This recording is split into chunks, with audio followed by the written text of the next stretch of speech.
just we are all connected within this universe. We are all gods, we are all queens, we are all goddesses, we are all connected within this lifetime, within this world, within this realm. So, in my opinion, why it's so important, why you should be loving yourself constantly and first, is that you'll set up healthy boundaries. You'll understand what healthy boundaries and what boundaries even are.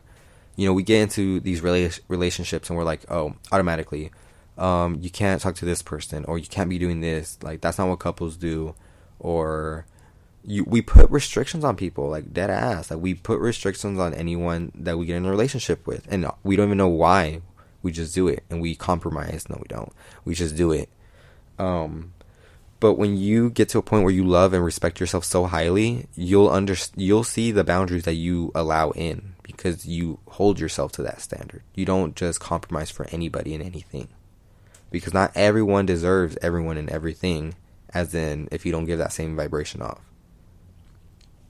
So, yeah, I already touched on self-respect. You'll definitely get a lot more clarity, because you'll realize what it shifts your values, in my opinion.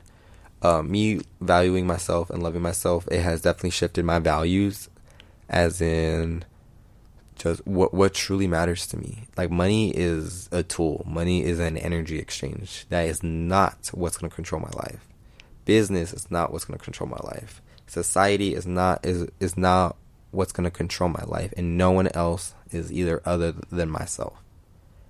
I decide to oh my god, I cannot even speak, but I decide to control my life. That's my whole point. Oh my god, I need water. Love radiates. So when you really truly love yourself, you'll see it. Like, if y'all have seen me, anyone who knows me in person, you know, people say I look different. That they feel more love, they feel more calm, they feel more healing around me, just being around me. That they love my energy. And I don't do anything other than just be me now, because I truly feel I know who I am, and what energy I'm here to do, and energy here to give. And like I said, you attract what you give. So if you can sit there and you can confidently say, you know, you're right. Like, I don't love myself in all the ways I should, then you're not ready for a relationship. And I say that because you're not supposed to look what you're lacking from somebody else. They're not going to give you that. You have to give it to yourself. When you are in a relationship and you do receive lessons and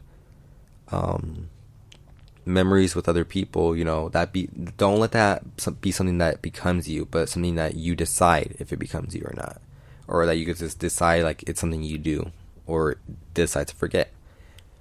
But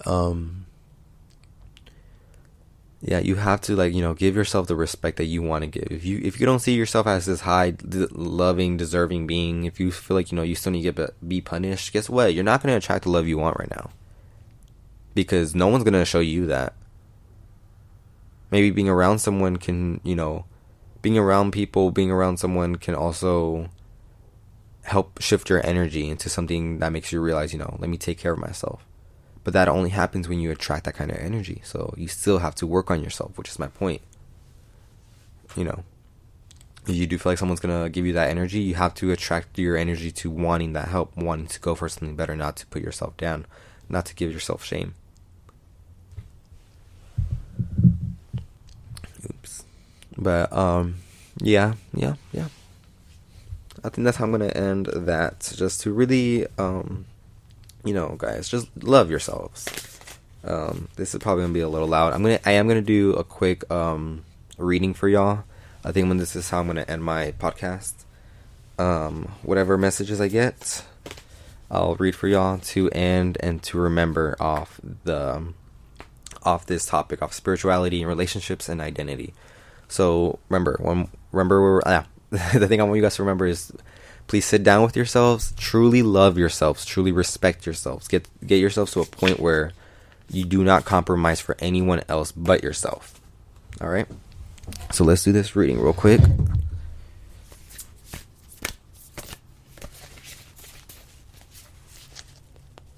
I ask for messages of light, love, and guidance from the divine source, from God, and from the universal council. What do we need to know, receive, and understand within this time and within this topic?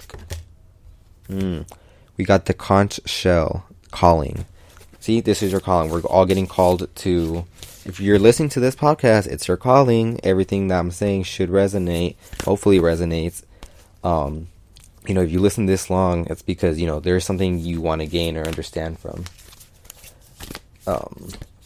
Let's see what other cards come out. Any guidance, any messages, any energies we can tap into or understand. Deflection bells. See, okay, deflection.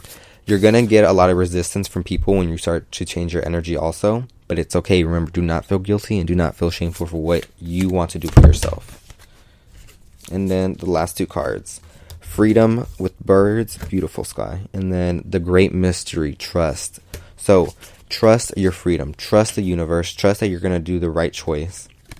Trust that, this is your sign. This is your calling. And that no matter how much resistance you get, that you have to give yourself that love. Because remember, the only reason you're here the only reason you're here this far is because you got yourself here. Give yourself a pat on the back. Give yourself a warm bath. Treat yourself. Realize, damn, I went through so much shit and I'm still here. And now I want to do something different. Now I want to do something more. I want to make something meaningful. I now do not care what anyone has to say about it. All right. So I'm going to leave that message of love and and guidance for y'all. Thank you guys for listening to me and, me not being able to speak right. But love and light, blessed be. And thank you all for listening to me.